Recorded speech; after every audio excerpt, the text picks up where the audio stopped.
If we're going to grasp the wonder of prayer, we need to feel the wonder of the one we're praying to. Like, think about it. If you have a conversation with a chicken, you don't think that's very wonderful. You think that's very weird.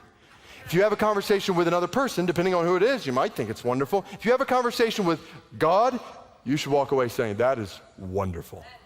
If you realize who God is, if you realize He is holy, He's holy. Let's read the passage. Moses was keeping the flock of his father-in-law Jethro, the priest of Midian. He led his flock to the west side of the wilderness, came to Horeb, the mountain of God, and the angel of the Lord appeared to him in a flame of fire out of the midst of a bush. He looked, and behold, the bush was burning, yet it was not consumed. And Moses said, I will turn aside to see this great sight, why the bush is not burned. When the Lord saw that he turned aside to see, God called to him out of the bush. Moses, Moses. He said, here I am. Then he said, do not come near. Take off your sandals off your feet, for the place on which you are standing is holy ground. And he said, I am the God of your father, the God of Abraham, the God of Isaac, and the God of Jacob. And Moses hid his face. He was afraid to look at God. Like when you and I pray, well, you're praying to the God who is perfectly unique, completely separate, and absolutely pure. There is no one like him anywhere in all the universe. He is holy. He is holy. He is merciful. The whole point here in Exodus 3 is that while God is holy, He is not distant from us. God sees our affliction, hears our cries, knows our sufferings, and God remembers His covenant, His promises to us. So here it's promises He made in Genesis 15 to His people that He references in Exodus 3. God is ever present. God is all powerful. In prayer, you're talking to the Lord, the everlasting God, the creator of the ends of the earth.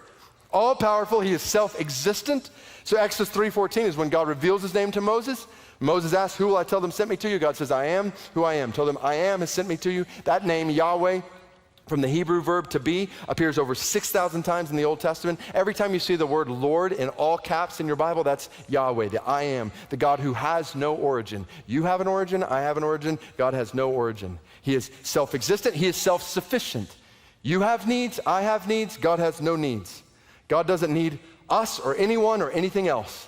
Psalms 50 makes that clear. Tozer says, were all human beings suddenly to become blind, still the sun would shine by day and the stars by night, for these owe nothing to the millions who benefit from their light. So were every man on earth to become an atheist, it could not affect God in any way. He is what He is in Himself without regard to any other. To believe in Him adds nothing to His perfections. To doubt Him takes nothing away.